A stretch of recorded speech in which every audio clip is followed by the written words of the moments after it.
about a history lesson to start off with to help distract and make this loss a little bit easier to digest? Okay, shoot. Shock me and the fan base with some new factoid, Johnny. Did you know, and this goes for any Preds fans or maybe a Devils fan who may be watching this video who wasn't around long enough in the mid-90s to know this, but the Devils almost moved to Nashville in the mid-1990s. Wow, do you think that we would have been Devils fans with whatever team would have moved to Nashville instead of Preds fans now?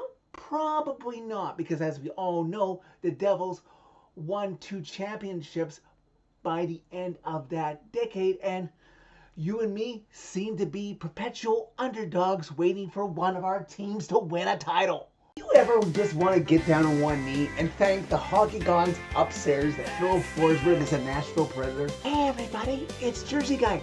Hold my beer. Are you sure you want me here? Hat trick watch, anybody? Is it really somewhere that we owe a massive debt to the hockey gods? Again and again and again. You're like a kid again, Johnny. Is this happening? Is this happening? This isn't an ad for some dang cookie. I want a piece of that action. Well, you don't have to tell me twice. What do you have to tell me that is going to make me feel positive? And maybe the Titans won't let us down on Thursday. Preds, walk it off! Okay, on with Johnny's reaction video.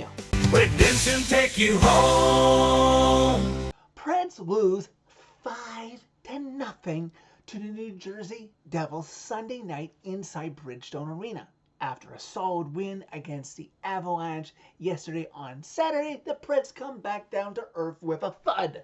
It's the Preds' 8th shutout of the season, thanks to Nick Keiser of 102.5 The Game for letting us know on Twitter tonight that this was the latest time the Preds have been shut out this many times in a season since the 2013-2014 season. Nico Daws, who is not playing his first game against the Preds, we'll get to that in a little bit, but it is his first career shutout of his career, because of course it is. Of course he would get 29 saves in his first career shutout against the Preds. Of course they would get goalied once again. If you remember, Preds Nation, it was around this time last year at home inside Bridgestone Arena, not by a shutout, but still a loss that the Preds lost to Nico Daws. That game preceded a 9-2 throttling at the hands of the Dallas Stars. That then preceded the U2 concert in Vegas being canceled. Fortunately for us, not to get any false hope up, there's not going to be a Vegas concert or anything canceled, and there's no way in heck, I was going to say a mixture of hope and heck there, that the Preds are going to find themselves somehow magically flipping a switch and climbing back into the playoffs. But as for this year, let me check the schedule. Oh yes, we've got almost the next best thing to getting drubbed by the Dallas Stars. Last year, guess who the Preds played next on the schedule? They played the defending Stanley Cup champions at home, where they can almost get embarrassed once again. The Florida Panthers are coming to town on Tuesday. That should be a sight to see.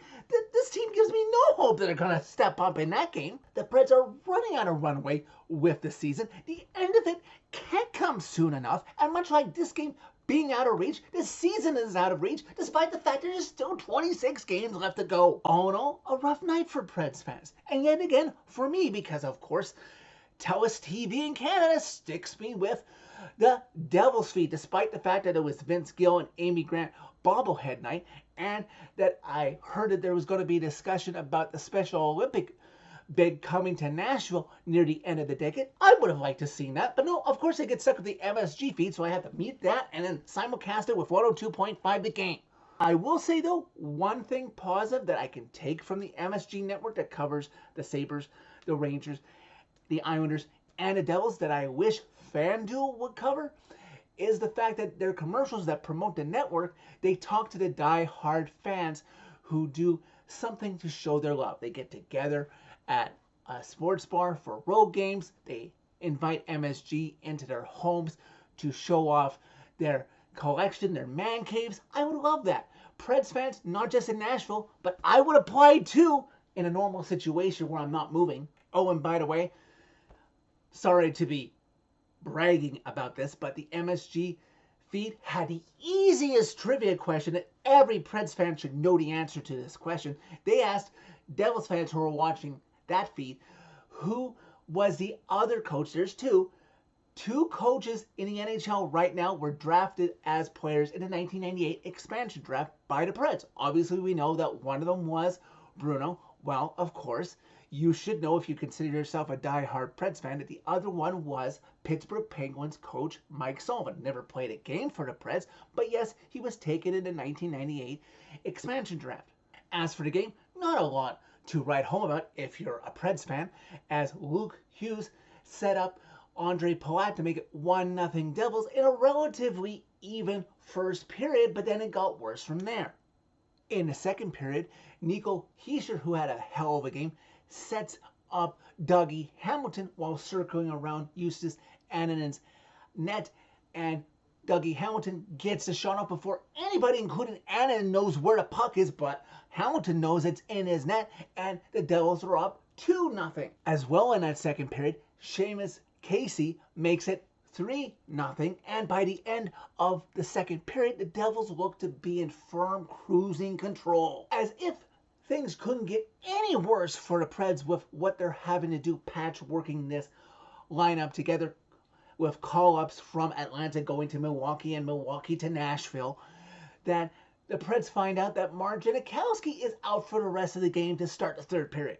If there was any doubt that maybe the Preds would come back in this one, the Devils put that out of reach, put the exclamation on the game with them on the power play. Michael McCarron in a box. Stefan Neeson would extend the Devils' lead. Can this game get any worse? Well, yes, it can, Johnny. Thank you for asking, because 9.5 into the final frame.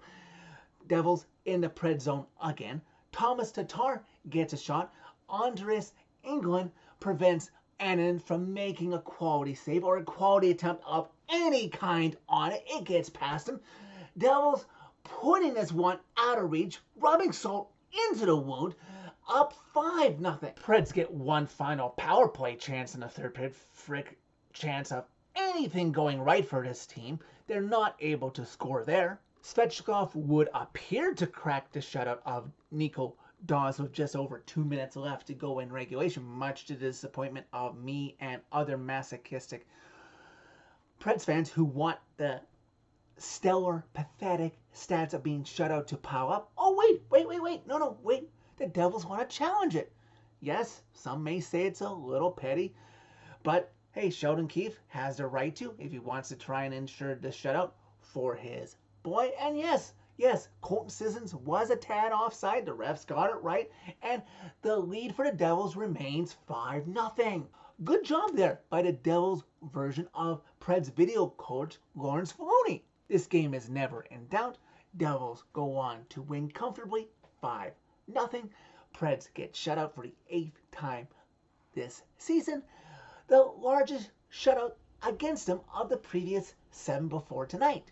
26 games left to go, folks. It's going to get probably uglier going down the stretch of the season against superior teams in this league.